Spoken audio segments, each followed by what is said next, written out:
Hello everyone, welcome to the daily current affair analysis from Veranda IAS. Today we are going to see some of the important current affair topic from the day of 13th of June 2023.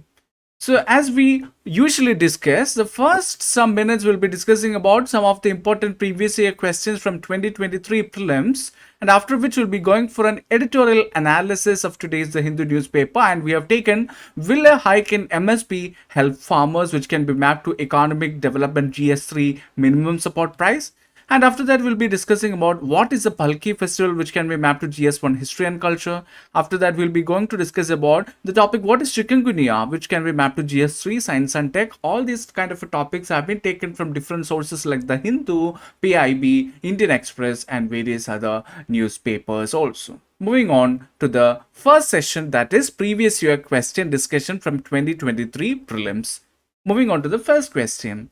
With reference to ancient South India, Korkai, Pumpuhar and Muchiri were well known as, which is a question from ancient India. Let us see the options. Option A, capital cities. Option B, ports. Option C, centers of iron and steel making. Option D, shrines of Jain Tirthankaras. So those who have already studied ancient India, it is a easy take of this question where we can see that Korkai, especially Pumpuhar, Korkai and Pumpuhar. Pumpuhar is also known as Kaveri Pattanam. Okay, so Korkai and Pumpuhar are actually what the ancient port cities in Tamil Nadu, whereas Muchiri is also known as Muziris. It is also known as Muziris, which is in current Kerala state of a place called as Kodungalur, where we can also see Muziris Binale is being organized, Muziris excavations have been conducted, right? So what are these things? These are ancient Indian port cities or ports associated. So these are the ancient India ports. Okay, so the right answer to this question is option B, ports. Moving on to the next question. Before that, let me also say one thing. Why the UPSC have asked this question in the UPSC prelims 2023? We are also doing such kind of a reverse engineering also, right? From our first session itself, while discussing the question paper analysis, we are discussing why UPSC have asked this question. So if we analyze, we can see that Tamil Nadu launched underwater survey for the Sangamira port of Korkai, which was a current affair news of September 4th in 2022. And that is why this question was being asked in the UPSC prelims 2023. Moving on to the next question. Which one of the following explains the practice of Vadakiruttal as mentioned in Sangam poems, which can be mapped to the art and culture? Let us see the options. Option A, kings employing women bodyguards. Option B, learned persons assembling in royal courts to discuss religious and philosophical matters. Option C, young girls keeping watch over agricultural fields and driving away birds and animals. And option D, a kite defeated in a battle committing ritual suicide by starving himself to death. So what is this Vatakiruttal? So we can see that there is different names like Vattakiruttal or Vadakiruttal. So it is actually a Tamil tradition of fasting until death, which was known as Vadakiruttal and which was very prevalent during the Sangam era or Sangam age. So usually we can see the Tamil kings were willing to die facing the direction of the north, known as Vadakiruttal. That is why it is called as a Vadakiruttal. And they would never turn around in a battle in order to preserve their honor and their reputation. So we can see that they gave that much emphasis towards keeping up their honor and reputation. And the right answer to this question is option D, a kind defeated in a battle committing, no, it's not a kind, a king. Okay, so a king defeated in a battle committing ritual suicide by starving himself to death. That is a right answer. Moving on to the topics for discussion. Will a hike in MSP help farmers? What is the context of this editorial? So friends, you should understand that we'll be also taking one important editorial and also having an analysis or discussion based on that editorial. So this topic, will a hike in MSP help farmers, was there in the opinion page of the Hindu of today's newspaper. And what is the context why this thing have been asked in our or why this thing is being in the Hindu newspaper? The center announced the minimum support price or MSP for this year's summer crops called as the Kharif season crops, right? Hiking prices between 5 to 10% from the last season. So we can see that for the Kharif crops, the price or the minimum support price have been increased from 5 to 10%. Now let us try to understand more about this concept called as minimum support price, which is very, very important with respect to UPSC GS3 economic development. Now let us see what is this MSP or how does this MSP work. So the MSP is a part of the government's agricultural price policy. That means it is a kind of an initiative from the side of the government to protect the interest of the farmers. That is, it is a price at which the government offers to procure the farmers' produce during the season. So the government is saying that, okay, you cultivate this particular product and we will be giving you a minimum or a base support price with which we are ready to procure that product that you are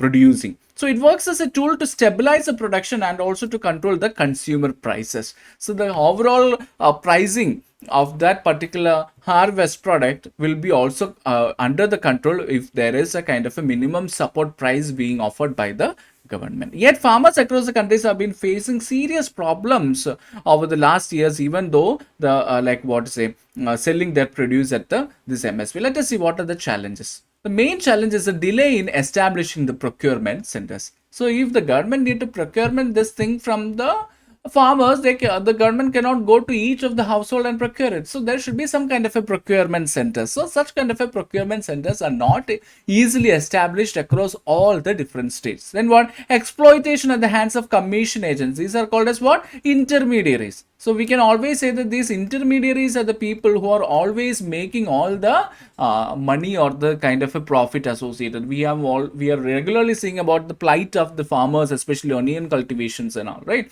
They'll be getting only less than 1 rupee for one particular kg, but when it is coming to the market, the price will be like about 30 rupees or 50 rupees approximately.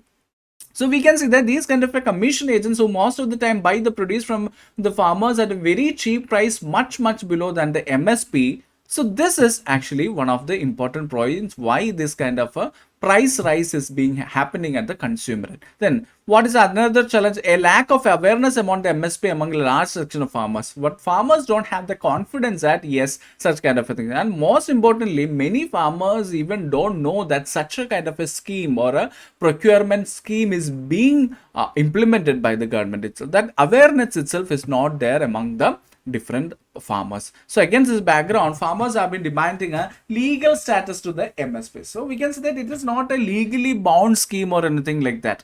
Right. So what farmers are saying, okay, so the government, if they are saying it verbally, it is not acceptable for the farmers, as we have to have some kind of a surety with what government is saying. So that is why government is saying that make it legal. Then we'll trust or we'll believe about this MSP. So the MSP has little meaning unless the farmer's produce is procured or purchased at the assured price. Unless and until the government is purchasing their product at the minimum basic support price or minimum support price, there is no way we can give some kind of a trust or we can gain the trust of the farmers or create that kind of an awareness among the farmers about the MSP. So here we can see what is an MSP as being explained in an Indian Express article. So it is a minimum price for any crop that the government considers as remunerative for farmers and hence deserving of the support. And also, it is also the price that the government agencies have to pay whenever they are going for procuring a particular crop. Not only that, the government now fixes the MSPs for 23 crops. Okay, these are very factual static points. You can make a note of it. Okay, the government now fixes a minimum support prices for 23 crops, but it is not legally bound to pay these even if open market rates for the said produce are ruling below their announced floor prices. This is the reason why many farmers are saying that they are demanding for a legal status for this MSPs. This is why they are saying that MSPs should have a legal status. That is, even though the government is announcing an MSP, it is not legally binding for them to procure the same products from the farmers at this particular price. So unless and until there is a legal status being given for that particular prices, all this concept of MSP, it is not trustworthy enough. Then even after a 5 to 10% of the high, we can see a lot of concerns are still arising. What are these concerns? So very few crops were procured in the past. So we can see that this MSP is not a new thing. But even though MSP was introduced in a previous years, very few products were procured by the government directly from the farmers in the past years. So the past track record shows that only 3 to 4 crops, mainly wheat, paddy and cotton, and at times some kind of a pulses, they were the only crops which are being procured at MSP, while the remaining crops were procured at a rate much below than the MSP. Why this happened? This is mainly because the farmers are left at the mercy of the market forces and the private players. So we can see that we are having a very floating market, and it is the market which decides the rate. So always the government will be having this kind of an MSP or minimum support prices for only selected designated kind of a crops, and it is not available to all the different forces when it is come to the reality in the market. Okay, mainly because it is a market determined. Then non-implementation of MSP and problem of crop diversification. So we can see that this non-implementation of MSP and also the procurement below the rate of the fixed MSP of large number of crops, this has been one of the major hurdles in the crop diversification, which is also very much important for Indian agricultural scenario and also in saving the environment. Because we already see what is the importance or significance when we learn environment or agriculture, we learn what is the significance of crop diversification. That is why we can see that different seasons in the same land will be cultivating different crops. So here also, even if the farmers have to be incentivized to have a kind of a crop diversification, there should be the proper implementation of MSP, whereas here no proper implementation of MSPs does happen. Ineffective implementation of MSP and non-procurement of all the crops at MSP is one of the main concerns for the farmers. So this is the main reason why they are asking for a legal status to the MSP,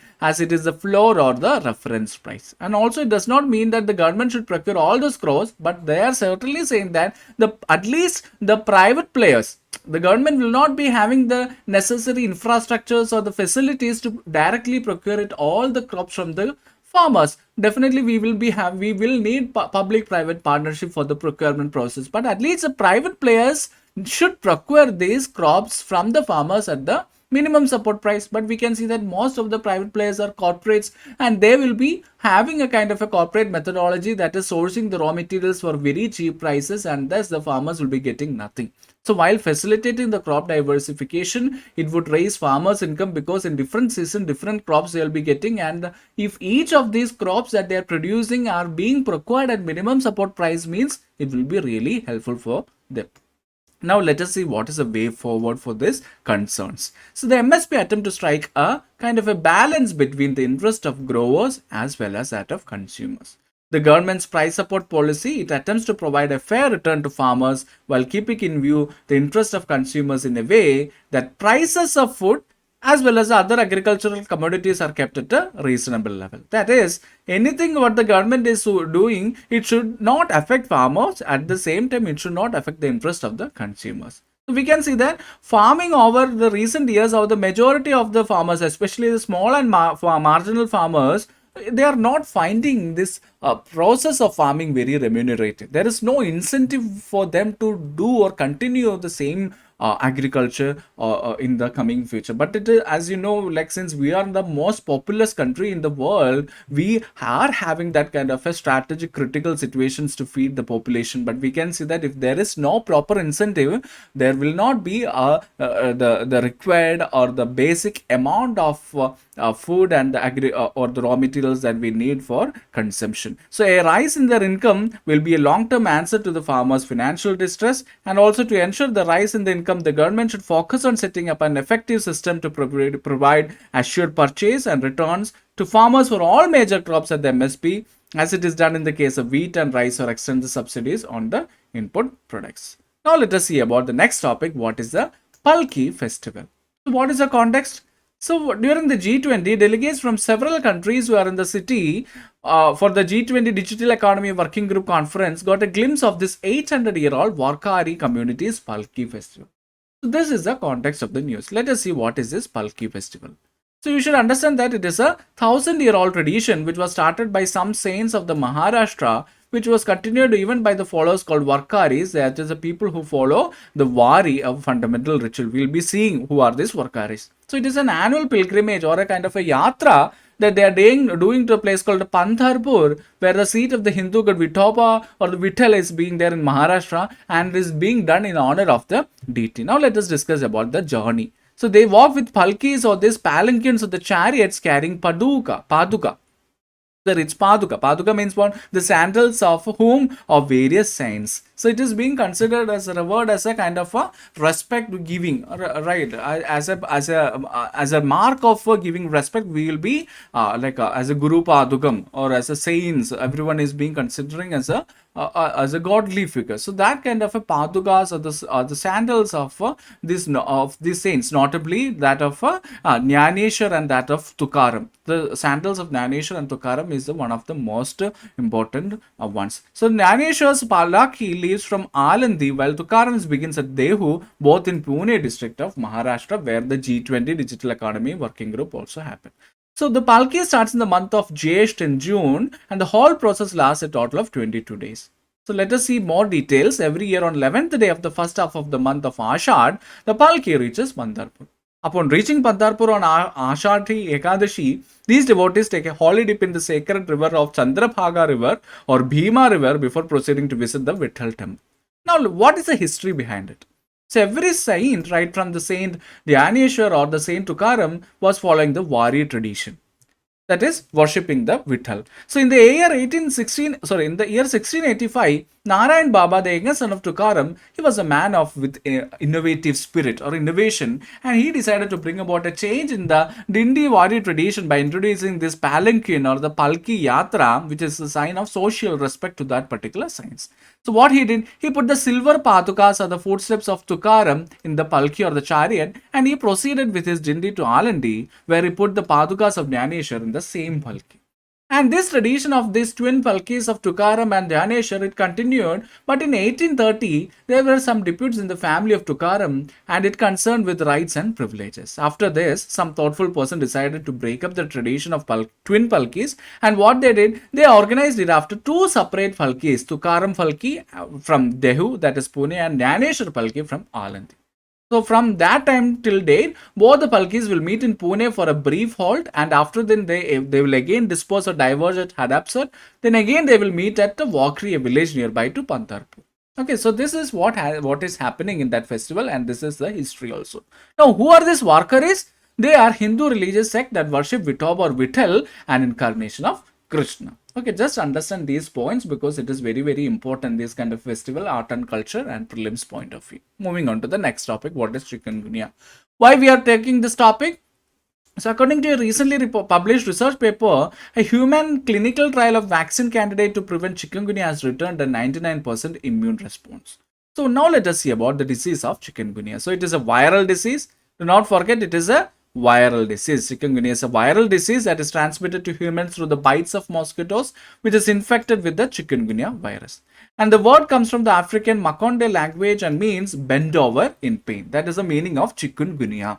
It is the most commonly transmitted by mosquitoes like that of Aedes aegypti and Aedes albopictus, which can also transmit dengue as well as Zika virus. And this was first described during an outbreak in southern Tanzania in 1952 and now been identified in nearly 40 countries in Asia, Africa, Europe and also the Americas. Some years before, those who know will clearly understand that chikungunya was really one of the most critical pandemic which was there in India. Now let us see about the symptoms associated. The symptoms usually begin from 4 to 8 days after a mosquito bite but can appear anywhere from 2 to 12 days. The most common symptom is an abrupt onset of fever, often accompanied by a joint pain. Other symptoms include muscle pain, headache, nausea, fatigue and rash.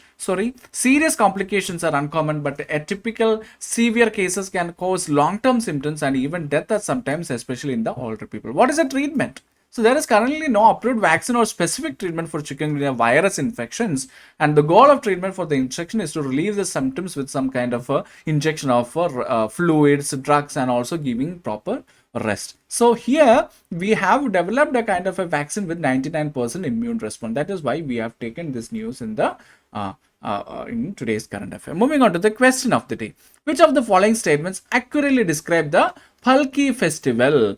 celebrated in Maharashtra? Option A, Palkhi is a traditional dance festival performed by the indigenous tribe of Maharashtra. Palkhi is a religious festival observed by Hindus to honor Lord Ganesha. Palkhi is a harvest festival celebrated by farmers in Maharashtra to mark the beginning of the agricultural season. Palkhi is a cultural festival in Maharashtra involving a grand procession of beautifully decorated palanquins. What is the right answer? It is option D, because we already said that Palki means what? They are chariots or palanquins where the padugas or the sandals of the saints like that of Danesha and Tukaram are being traveled as a processions, as a yatra, in order to mark it as a social respect. So the right answer to this question is option D. Those who have clearly listened with enthusiasm and with seriousness will definitely be able to answer the question of the day.